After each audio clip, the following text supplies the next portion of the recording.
Bonjour à toute l'équipe de la matinale qui nous accompagne depuis l'aube.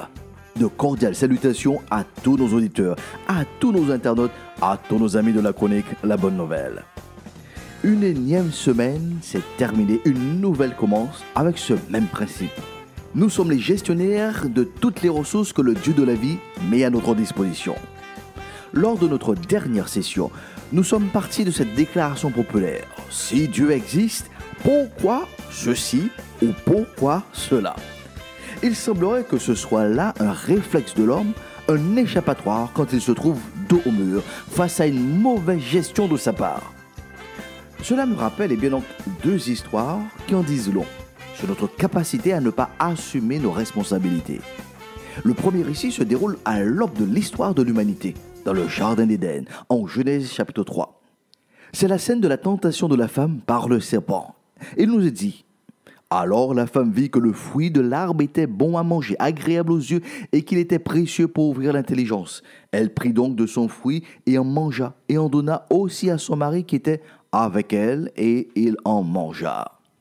Alors les yeux de tous les deux s'ouvrirent, et ils se rendirent compte qu'ils étaient nus, et se firent donc des pagnes, en cousant ensemble donc des feuilles de figuier. Au moment de la brise du soir, ils entendirent la voix de l'Éternel Dieu parcourant le jardin. Alors l'homme et sa femme se cachèrent de l'Éternel Dieu parmi les arbres du jardin. Mais l'Éternel Dieu appela l'homme et lui dit: où es-tu? Celui-ci répondit: j'ai entendu ta voix dans le jardin et j'ai eu peur, car je suis nu, alors je me suis caché. Dieu dit: qui t'a appris que tu es nu? Où as-tu mangé du fruit de l'arbre dont je t'avais défendu de manger? Adam répondit: la femme que tu as placée auprès de moi, c'est elle qui m'en a donné et j'en ai mangé. La réponse spontanée donc de l'homme: la femme que tu as placée auprès de moi. Encore un peu, nous pourrions même paraphraser la pensée d'Adam dans cette manière: je ne t'ai pas demandé une femme, regarde ce qu'elle a fait à cause de toi. Un peu comme un enfant gâté, c'est de ta faute si j'ai péché. Signalons brièvement au passage que cette posture de l'homme durant la crise est rattachée à sa première émotion déstabilisatrice.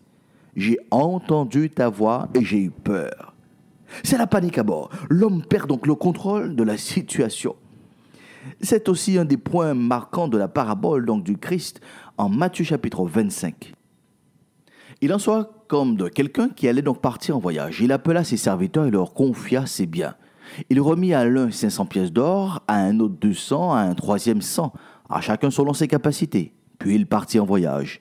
Celui qui avait reçu 500 pièces d'or donc s'en alla aussitôt faire du commerce avec cet argent et gagna 500 autres pièces d'or. De même, celui qui avait reçu 200 pièces agit de même et gagna 200 autres pièces. Mais celui qui avait reçu 100 pièces s'en alla creuser un trou dans la terre et y cacha l'argent de son maître.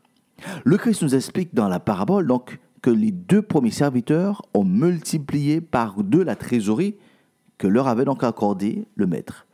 Pour le troisième, écoutez donc son explication. Il dit: enfin, le serviteur qui avait donc reçu les 100 pièces s'approcha et dit: maître, je te connaissais comme quelqu'un de dur, tu moissonnes où tu n'as pas semé, tu récoltes où tu n'as pas planté. J'ai eu peur et je suis allé cacher ton argent dans la terre. Eh bien, voici ce qui t'appartient. Son maître lui répondit: mauvais serviteur paresseux, tu savais que je moissonne où je n'ai pas semé, que je récolte où je n'ai pas planté. Tu aurais dû placer mon argent à la banque et à mon retour, j'aurais retiré mon bien avec les intérêts. Là aussi, dans ce récit du Nouveau Testament, la peur a paralysé ce troisième serviteur. La peur l'a conduit donc à une mauvaise gestion de son temps, une mauvaise gestion de cette opportunité. Reconnaissons donc que la peur et la gestion ne font pas bon ménage. La peur et les responsabilités assumées ne font pas la route ensemble. Si nous prenons donc le cas des violences faites aux femmes, sans être un expert du sujet, les différents faits divers et leur analyse laissent transparaître la peur d'une rupture, la peur du divorce, la peur de ne plus pouvoir subvenir aux besoins du foyer, voire aussi la peur que la femme devienne donc indépendante financièrement. Dans de tels cas, nous ne pouvons pas formuler la question: si Dieu existe, pourquoi les violences sont faites aux femmes? Car en définitive, Dieu ne manipule pas les hommes pour qu'ils soient violents, pour qu'ils maltraitent les femmes. De plus, le fait que ce ne soit pas une généralité à 100%. Dieu merci. 100% des hommes ne sont pas violents. Cela démontre bien que cela relève donc de la responsabilité individuelle et d'une gestion personnelle. Cela nous ramène donc à notre reformulation. Si l'homme a reçu la délégation de gestion, pourquoi a-t-il généré autant de violence en lui, chez lui, autour de lui et dans la société? Une autre question peut venir à l'esprit de certaines personnes. Pasteur Josias, si Dieu existe, pourquoi n'intervient-il pas dans nos souffrances, dans nos malheurs, dans nos mauvaises gestions? Pour cette question, je pense qu'il y a deux niveaux de réponse. La première, c'est que Dieu respecte la parole qu'il a donnée, l'autre qu'il a lui-même établie.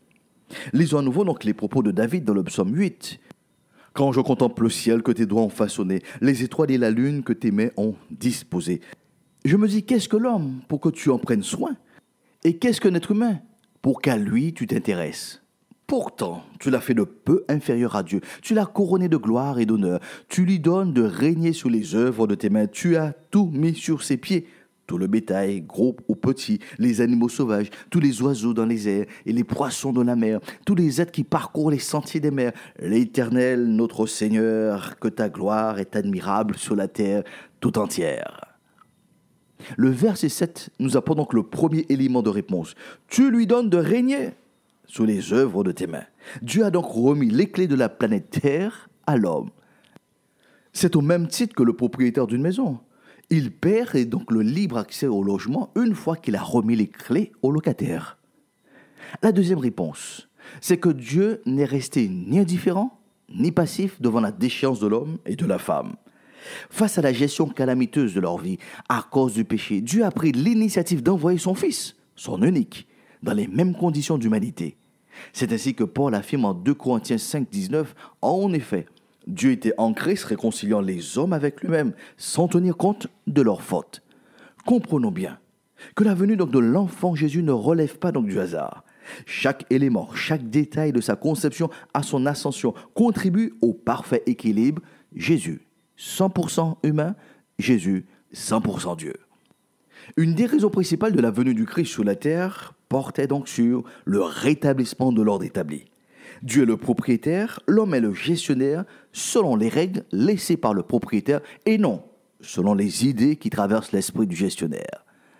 C'est pour cela, madame, monsieur, en dépit des mauvaises décisions, des mauvaises gestions dans la vie, la vôtre comme la mienne, nous avons la possibilité de devenir un meilleur gestionnaire, non pas en reproduisant donc le même schéma, mais en suivant un nouveau modèle, celui du Christ, l'exemple même du Christ.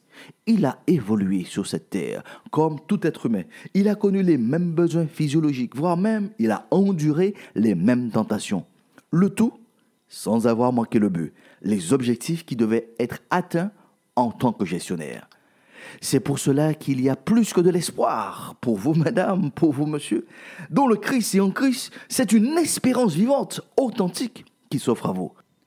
Un ami, un accompagnateur qui a fait ses preuves et qui est en mesure de s'investir dans votre existence pour une meilleure saison. C'est pour cela que je vous lance donc l'invitation d'ouvrir votre existence au message, aux principaux valeurs donc du Christ. Ainsi, vous ferez donc l'expérience comme Paul le dit. Si quelqu'un est uni à Christ, il appartient à une nouvelle création. Les choses anciennes sont passées, voici, toutes choses sont donc devenues nouvelles. Unissez-vous donc à Christ pour que les choses nouvelles soient, pour reprendre donc les rênes de gestion de votre destinée. Le générique de la fin annonce donc les dernières secondes pour vous remercier donc de votre écoute. Une fois de plus, durant cette semaine, je vous encourage donc à prendre la meilleure décision, la bonne décision donc de votre vie, vivre et marcher avec le Christ. Au plaisir donc de vous retrouver dans une prochaine session sur la même fréquence, sur le même réseau. Et ensemble, nous proclamons sur notre vie, sur notre pays, la paix de Dieu soit avec vous pour une meilleure saison.